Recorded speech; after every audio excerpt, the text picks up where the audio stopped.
बिस्मिल्लाहिर्रहमानिर्रहीम। अस्सलाम वालेकुम। ये आपका अपना डिजिटल प्लेटफॉर्म है। मैं तारिक मतीन हूँ। पार्लियामान के इजलास में कुछ हंगामा खेज़ तकरीरें अपनी जानिब से हुकूमती अरकान ने की हैं, इनकी इस वीडियो में बात करेंगे। लेकिन शहबाज हुकूमत एक पागलपन पर उतर आई है और इस पागलपन की जो ख़बर है वो हमें घर के भेदी ने दी है, इसकी बात करेंगे इस वीडियो में। Chief justice of Pakistan mister justice Umar Ata Bandial साहब क्या करने वाले हैं, उनसे एक डिमांड हुकूमत ने की है। क्या हुकूमत की वो डिमांड चीफ जस्टिस पूरी करेंगे, इसकी बात करेंगे। और पाकिस्तान तहरीक इंसाफ के नौजवान रहनुमा साबिक़ वफाकी वज़ीर मुराद सईद छा गए हैं। क्या किया है मुराद सईद ने, किन हालात में किया है, इसकी भी इस वीडियो में बात करेंगे। लेकिन सबसे पहले शहबाज हुकूमत का पागलपन, घर के भेदी ने इसकी खबर दी है। ये जियो न्यूज़ की खबर है और जियो न्यूज़ की इस खबर के मुताबिक वज़ीर-ए-आज़म शहबाज शरीफ की ज़ेर सदारत हुक्मरान इत्तेहाद के इजलास में तौहीन पार्लियामेंट पर 3 शख्सियात को तलब करने समेत अहम फैसले किए गए हैं। अब आप इस खबर को देखिए, एंजॉय कीजिए। खबर में स्वाले जाफिर साहब ने, जो मैं साफ लफ्ज़ों में भी अगर बात करूँ तो चापलूसी में माहिर हैं, उन्होंने ये कहा है कि 3 शख्सियात को तलब करने समेत अहम फैसले किए गए। नाम तीनों शख्सियात का नहीं लिखा। ये chief justice of Pakistan mister justice Umar Ata Bandial की, मिस्टर जस्टिस एजाजुल अहसन की और मिस्टर जस्टिस मुनीब अख्तर की बात की जा रही है। आगे बता दें, ज़राए के मुताबिक वज़ीर-ए-आज़म शहबाज शरीफ की ज़ेर सदारत इत्तेहादी जमातों का इजलास हुआ, जिसमें मुल्की सियासी सूरत हाल और पंजाब में इलेक्शन के हवाले से सुप्रीम कोर्ट के अहकामात से मुताल्लिक़ उमूर का जायज़ा लिया गया। ज़राए का बताना है कि इत्तेहादी जमातों के इजलास में जो अहम फैसले हुए वो कौमी असम्बली के इजलास में पेश किए जाएंगे। कौमी असम्बली के इजलास में वज़ीर-ए-आज़म शहबाज शरीफ भी शरीक होंगे। और यहाँ ये बताया गया, ज़राए ने बताया कि पंजाब असम्बली के इंतखाबात के लिए जिस रकम का मुतालबा किया जा रहा था, ऐवान उस पर गौर करेगा। इजलास में शहबाज शरीफ साहब आए, उठकर चले गए। ऐवान ने गौर किया, ऐवान ने एक बार फिर इनकार कर दिया। तीसरा इनकार है ऐवान की जानिब से, जो हुकूमत ने करवाया है। अब आगे ये बताया जा रहा है कि पहले भी कौमी असम्बली 2 मरतबा इस मामले को मुस्तरद कर चुकी है और तवक्को यही कि एक बार फिर कौमी असम्बली पंजाब असम्बली के इंतखाबात के लिए रकम की फराहमी के मुतालबे को मुस्तरद कर देगी। अब ये कहा जा रहा है इस खबर में, ज़राए का कहना है कि इत्तेहादी जमातों के इजलास में शरीक अरकान कौमी असम्बली की तरफ से महसूस किया जा रहा है कि 3 अफराद मुसलसल पार्लियामेंट की तौहीन कर रहे हैं। अरकान आज बहुत जज्बात में हैं और कौमी असम्बली के इजलास में तजवीज़ पेश करेंगे कि इन तीनों अफराद को कौमी असम्बली की इस्तेहकाक कमेटी में तलब किया जाए। ये वो पागलपन है जिस पर शहबाज हुकूमत उतर आई है। ये आईन तोड़ रहे हैं, ये अदालत का हुक्म नहीं मान रहे। यहाँ तक तो ठीक, अब इनका घर का भेदी खबर दे रहा है कि ये 3 शख्सियात को इस्तेहकाक कमेटी में तलब करना चाहते हैं। ये बिल्कुल 97 के एपिसोड का रीप्ले है। तब भी इन्होंने अदालत पे हमला किया था, अब भी अदालत पे हमले कर रहे हैं। ज़बानी लफ्ज़ी हमले हो रहे हैं, ये इससे आगे बढ़कर भी हमला करने की प्लानिंग रखते हैं। मैं आपसे अर्ज़ करूं कि जो इन्होंने कहा इस्तेहकाक कमेटी में 3 शख्सियात को तलब किया जाए, तब भी यही हुआ कि इस्तेहकाक कमेटी में तलब किया जाए और उस वक्त नवाज़ शरीफ साहब को बताया गया कि चीफ जस्टिस ये हुक्म मुअत्तल कर देंगे, तो ये ना कीजिए।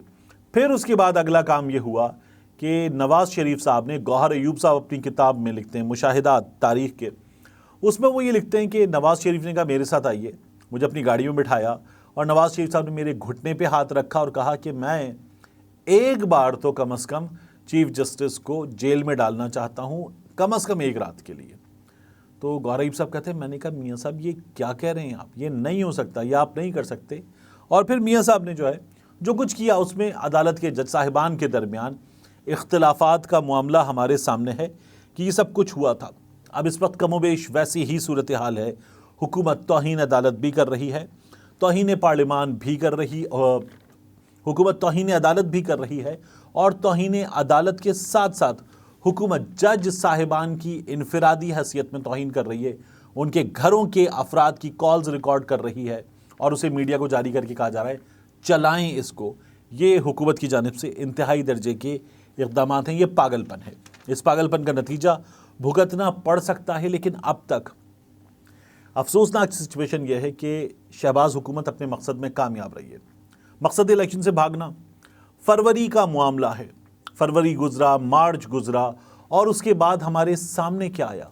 उसके बाद हमारे सामने आया अप्रैल, जो ख़त्म हो रहा है, 14 मई की तारीख़, जिसको ये हुकूमत कैसे गुजारेगी। देखिए, होगा ये कि 27 अप्रैल माफ़ कीजिएगा, 27 दिसंबर हमारी तारीख़ का बहुत बड़ा दिन है। मोहतरमा की शहादत का तो बार बार मुँह से निकल जाता है।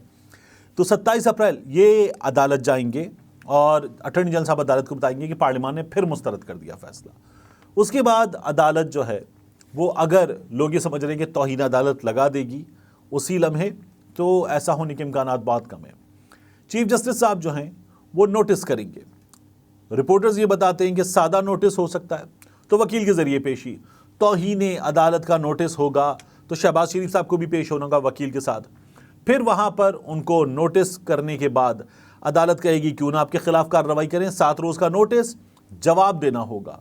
कुछ दिन इसमें लगेंगे, 7 रोज़ लगेंगे, और उसके बाद जब वो जवाब देंगे तो उन पर फिर फर्द जुर्म आयद करके उनके खिलाफ ये कार्रवाई की जाएगी। इसमें भी कुछ दिन लगेंगे और मुमकिन तौर पर इन तमाम दिनों में हम 14 मई की तारीख गुजरते हुए देखेंगे। हो क्या सकता है शहबाज शरीफ साहब नाअहल हो सकते हैं, इस बात के चांसेस उन 14-15 दिनों के बाद हैं।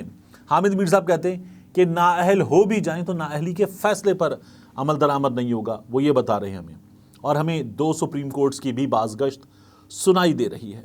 अगला वज़ीर आज़म आ जाए, और अदालत कहे फंड्स जारी करें, और अगला वज़ीर आज़म कहे कि मैं अभी आया हूँ, अटॉर्नी जनरल मुझे बताएंगे, मेरे लॉ ऑफिसर आपको बताएंगे, मुझे मोहलत दीजिए। अदालत 1 से 2 दिन की मोहलत दे देगी, और उसके बाद फिर क्या यही काम? इसका जवाब यह कि हमने यही तमाम चीज़ें देखी थीं तब जब सुप्रीम कोर्ट ने कहा था यूसुफ रज़ा गिलानी को ख़त लिखो, ख़त नहीं लिखा, और फिर उसके बाद यूसुफ रज़ा गिलानी के ख़िलाफ़ भी ये लंबी चौड़ी हमने कार्रवाई देखी, और इस कार्रवाई के इख्तिताम पर यूसुफ रज़ा गिलानी नाअहल हो गए। फिर राजा परवेज़ अशरफ आए, फिर कहा गया ख़त लिखो, मोहलत मांगी गई, ख़त लिखा गया, अदालत ने कहा ख़त लिख दिया गया, लेकिन तब तक मुद्दत गुजर चुकी थी। हमें कमोबेश यही हिकमत अमली नज़र आ रही है। टाइम बाय करना हुकूमत का मकसद है, और हुकूमत उस मकसद में अब तक हमें कामयाब होती हुई नज़र आ रही है। और अदालत ने एहतिराज से काम लिया है, रिस्ट्रेंट से काम लिया है, जिसका नतीजा यह है कि हुकूमत मुसलसल भाग रही है। भागने में अब तक तो कम अज़ कम कामयाब है, वगरना ये कामयाबी हुकूमत को नहीं मिलनी चाहिए थी। आखिर में आपसे अर्ज़ करूँ कि मुराद सईद, जिनको कत्ल की धमकियाँ मिली, जिनके खिलाफ पर्चा हो गया, बिल्कुल वैसा ही पर्चा जैसा बहुत से लोगों पर इस हुकूमत ने करवाया है, वैसा ही एक पर्चा हो गया। मगर मुराद सईद ने आज खैबर पख्तूनख्वा के लोगों को, सवात के लोगों को, 15 अजला के लोगों को कॉल दी। ये 15 अजला के लोग मुराद सईद की कॉल पर निकले। इन्होंने बताया कि ये अमन के साथ खड़े हैं, ये अमन के लिए खड़े हैं, मुराद सईद के साथ खड़े हैं। मुराद सईद पर होने वाली FIR, इन लोगों की इतनी बड़ी तादाद में हिमायत ने अपने नारों के साथ मुस्तरद कर दी। मुराद सईद ने बहुत भरपूर इनसे खिताब किया, और ये खिताब जो है वो वीडियो लिंक पर किया गया। मुराद सईद की जान को ख़तरा, उनको वो ऑडियो पैगाम भी भेज दिया गया। इस तमाम सूरत हाल में भी मुराद सईद अपनी जगह डटे हुए हैं, क्योंकि वो ये जानते हैं कि वो जो बात कर रहे हैं वो उसूली बात है, और मुखालिफिन इस वक्त ताकत का हथियार इस्तेमाल कर रहे हैं। मिलते हैं इंशाल्लाह आपसे अगली वीडियो में।